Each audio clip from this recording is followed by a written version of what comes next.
make this video, but here is a picture of my car title in Hawaii. Here is a picture of my bank statement coming to me from Hawaii. Here is a picture of my insurance coming from Hawaii. Here's a firearm registration in Hawaii. Here's another firearm registration in Hawaii. I don't particularly want to show my IDs, but I have plenty more proof that I live here. So for all the people who keep making stupid videos saying that I don't live here and I was on vacation in Kaanapali, when you go on vacation in Kaanapali, do you register multiple firearms? Do you buy a car? Do you sign up for insurance and open up a bank account? Do you do these things when you go on vacation for a week in Kaanapali? I don't.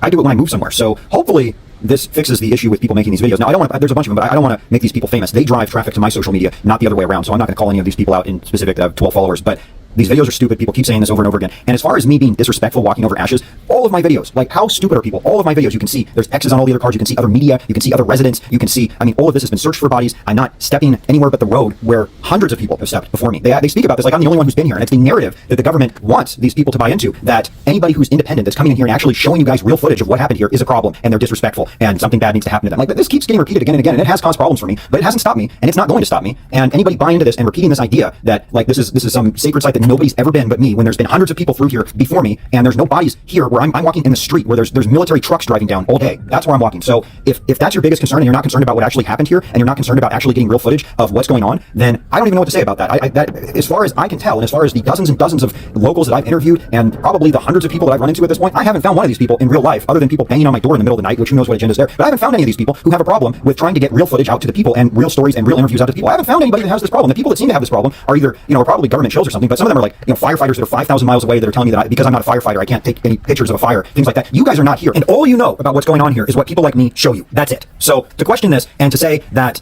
I'm just showing footage, I'm telling you what I think about it and what I've observed and who I've spoken to, and that's it. That's what I'm doing. So anybody who has a problem with that, I think, is either very stupid or has an agenda. And like you've seen from some of my content, some of which has been pulled down, so check it on all of the platforms that I'm posting it on, because it is different on different platforms. The government directly says, don't use social media. Get your information from us. We're telling you what you need to know. So anybody who feels that way, that's legitimate, and the government who wants your land, who said directly they want the land, that they're going to tell you the truth, and that independent social media reporters like me are the problem, then just don't follow me. Just don't watch my videos, because I'm not for you. Get your information filtered by the government, let them tell you what to think, and just leave me the hell alone.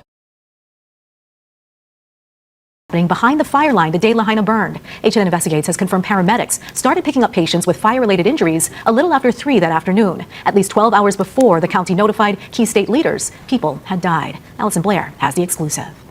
The head of American Medical Response says calls for help were nonstop from about 4 that afternoon until about midnight. He says there were so many people with such severe injuries, medics were loading multiple patients at once into the back of ambulances.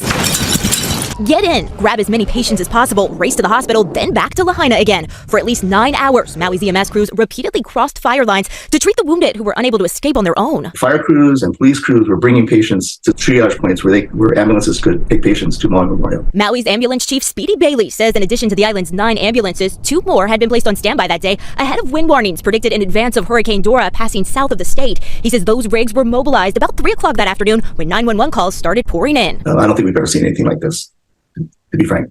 Just the conditions that they had to deal with. Fast-moving flames that changed direction without warning, and smoke so thick it blacked out the sun. Communications were challenged. Cell phones down. Coverage. Cell phones down. Coverage. Radio complications. As for the people being pulled out of the disaster zone, we saw some burn patients that we don't see that kind of condition generally. There were multiple times when ambulances were transporting 2 patients at least in an ambulance. He says medics rushed a total of 32 people to the hospital with fire-related injuries. 8 had to be airlifted to Oahu. Officials at Maui Memorial Medical Center tell us Maui County's Emergency Management Agency is in charge of coordinating communication between agencies, saying when one responding agency learns of a catastrophic event, it is the protocol to notify MEMA in order to activate any other needed agencies and resources to respond. When asked who made that notification, a spokesperson said the hospital's emergency management team had already been in constant communication with the county since earlier that morning about the upcountry fire situation. The disconnect appears to have been between the county and the state. So when I first got that, I thought everyone had gotten out safely, and it wasn't until probably the next day that I started hearing about some fatalities. HN Investigates confirmed critical information about all of the people who were hurt and lost their lives didn't make it to the director of the state's emergency management agency until the day after Lahaina was leveled. Meanwhile, the Bisson administration still won't tell us who was calling the shots that day, while the head of Maui's emergency management agency was off island attending a FEMA conference. Looking back, Bailey says he commends his ambulance crews along with the other first responders who risked their lives, saying they did everything they could. They don't like to be called heroes, but they were heroic and they did awesome, amazing work like they're trained to do. While none of the ambulance crews working were hurt on duty, we're told one of their team members is still among the missing. Several others' homes burned. Despite that unimaginable loss, Bailey says AMR's commitment to the community is unwavering. Allison Blair, Hawaii News Now.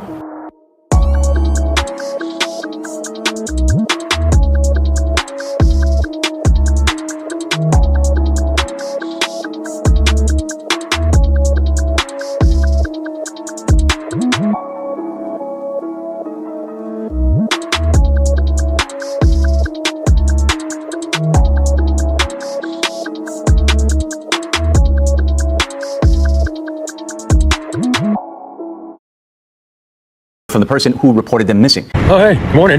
Y'all awake? Listen to the man. We're working 24/7 here in Florida and throughout the Southwest, Southeast, and in Maui, in Hawaii. I want to reiterate that appreciation today.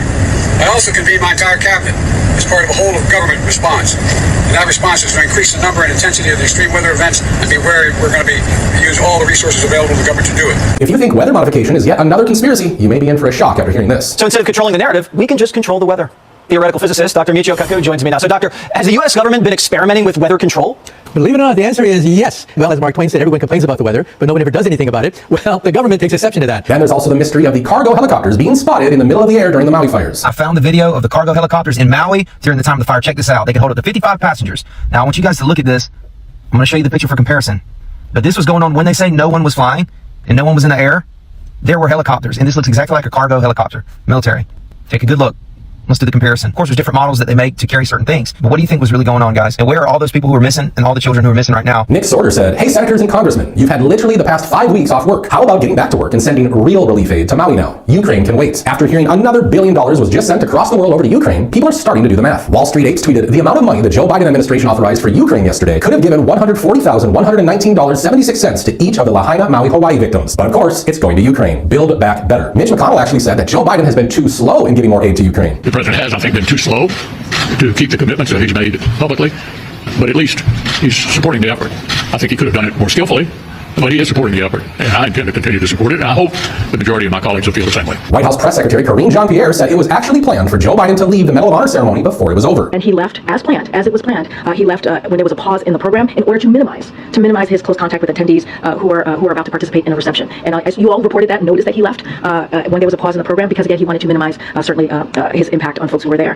Hello, everybody. I'm explaining to the press. I've been tested again today. I'm clear across the board. But they keep telling me because this has to be 10 days or something, I got to keep wearing it. But don't tell them I didn't have it on when I walked in. They feel the need to attack because they're scared that we will win based on the merit of the work that Joe Biden and the administration has done. More and more unanswered questions with each passing day. Those who have been searching for clues about what happened to their loved ones are frustrated with the lack of answers from officials. Yeah, Bridget, a lot of family members flew to Maui searching for answers and for their loved ones, and now many of them are leaving with more questions and with heartache. There are hundreds of families who don't know what's going on. They're unable to come here. They're getting bits and pieces of information, and there needs to be a hub they can go to have their questions answered. We still don't have any answers regarding the school buses as well. I had mentioned the buses on a video a few days ago, assuming you had seen the video on it already. I left you all with questions, so this next video you're about to see has no audio, but if you read along, it will explain the school bus mystery.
Sunshine, I own nothing.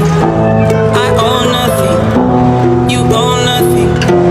And now the sun sets on Sierras. The air is my home. Water is my balance. Earth is where I roam. But my head is in the galaxies. I'm